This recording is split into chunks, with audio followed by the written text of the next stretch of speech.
Hey guys, Mr. Anderson here. Got something a little bit different we're going to try. Let's see, am I focused? Looks focused. Okay. Hey, we're starting a new unit on still life drawing. And as you can see on the little screen, I set up a still life. I found some old antique lanterns and a fire extinguisher. Uh, a still life can be made up of any inanimate objects. Probably the most popular through history is flowers.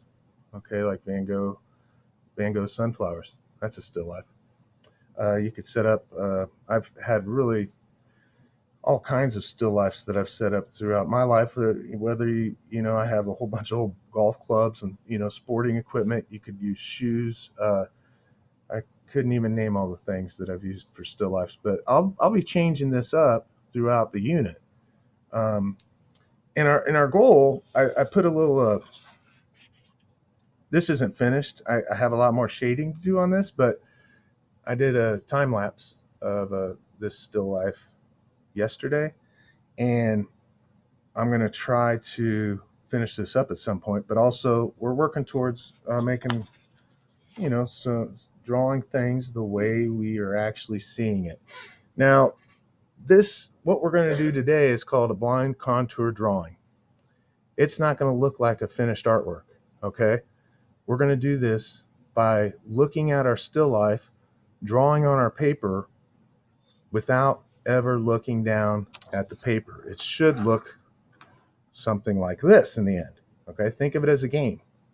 It's something kind of fun to do. Uh, so starting off, I'm going to find a spot on my still life and focus in my eyes on it. And I'm going to find a spot on my paper where I'm going to start this drawing. Now, I'm going to slowly, as I'm moving my eye along the contour or the outside edge, as my eye's moving along it, my pencil's moving. Okay? I'm not really concentrating anything on other than the contour, although you will see me occasionally if there's hard lines. I do like to go in and get some of the insides as well. But for the beginning here, I got this black lantern. I'm going to concentrate just on the contour. You have a little bit different angle of this lantern than I do because I am situated just a little bit to the left of my computer. Now, did I mention this is an exercise? Okay, think of it as like stretching out before a game or before going on a run. For artists, we used to call this getting in our right mode. And back then, we talk about our right side of the brain being our real creatives, side of the brain. Really, drawing, there's a lot of math, so it's a combination of left and right. But I'm getting into a mode, getting into a way of thinking where I'm letting go of images that I have stored in my brain, let's say. There's been many a times I've set up still lifes for kids. Let's say it's a flower, and they'll draw flowers that look nothing like the still life I set up. They show me a picture of daisies when I set up roses, right? So that's what we're trying to break free from, is what does it really look like? And this exercise, again, is not about a finished artwork. This exercise is about letting go. Let's just detach from anything we have preconceived in our brain of what things look like and just draw it live without looking at our paper. Now, in the future, here in the next lesson, actually, we'll work on these drawings while looking at our paper as well. You could always do these kind of exercises, just like I said, something you could do to kind of stretch your brain, get it ready before we get on to doing a drawing where we're looking at our paper as well. It's a lot different than our than what we did for our linear perspective. You notice there's no ruler at all. All you need is a pencil and paper and something to draw. Now here I feel like I haven't looked at my paper, and I feel like I'm somewhere near the lens of the lantern behind this lantern I've been drawing. So I'm going to go ahead and start there. I know it's going to be messed up. It's supposed to be. And I can't wait to see all these. You guys have been emailing.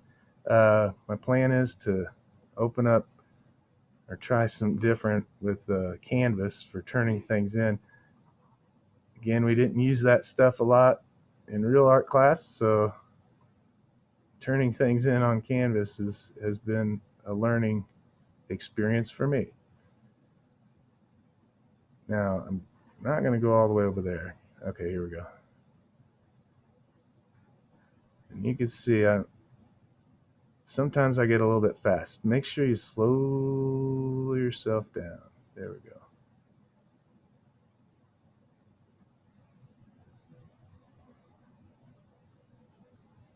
I think this is somewhere back in here.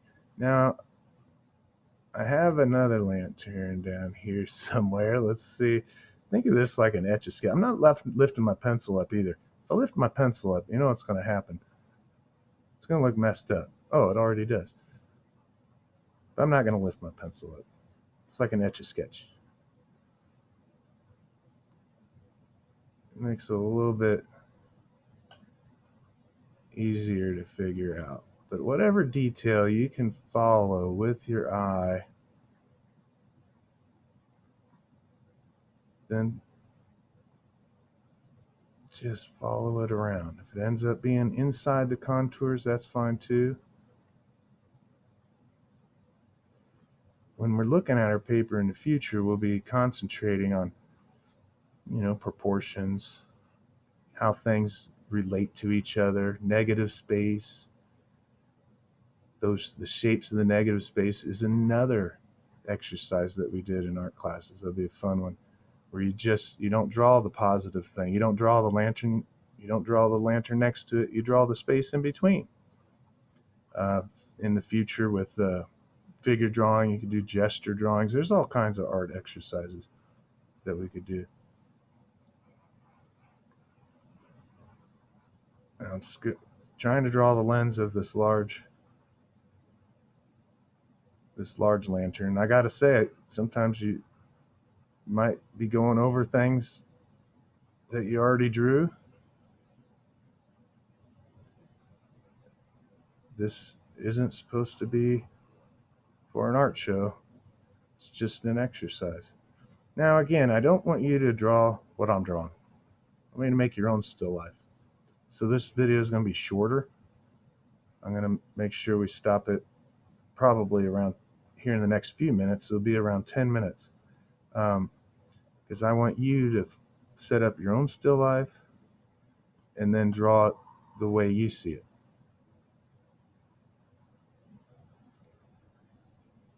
I'm following the fire extinguisher hose up here.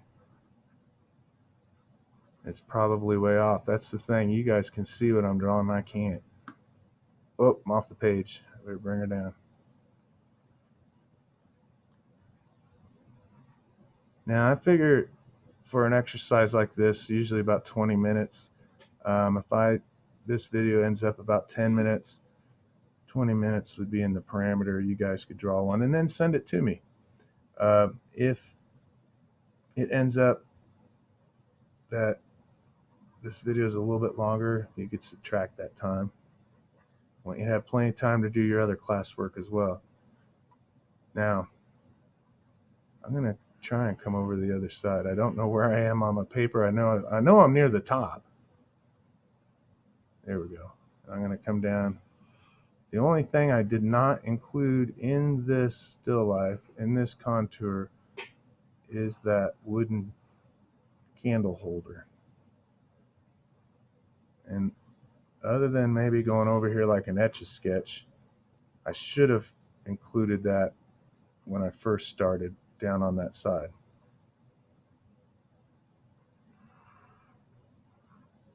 So I would be totally guessing where that is. I'm going to do that without looking.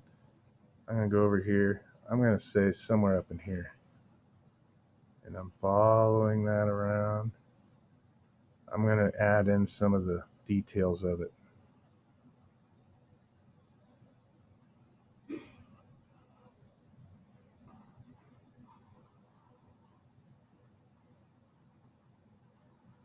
Let's see. Again, my angle's a little bit higher up than yours and a little bit to the left of yours, so it will be a touch different angle. I think I'm going to end it right there. So what do you think? It's pretty messed up. That's what it's supposed to look like. I can't wait to see all of your guys' still lifes and maybe try and guess what they are. Um, I can definitely tell that my lantern's here, and that little ending wasn't a bad spot. I feel like I got there close. Let's see how long this is before I stop it. I think we're probably, where are we at? I bet we're at the stopping point. So you guys, what I'm going to say is have a good day. Enjoy drawing some blind contour drawings. Let me see. Let's click on this. Hopefully this is recording. Hey, it is being recorded. All right, you guys. Well, have a great day. Enjoy doing some blind contour drawing, and I'll see you.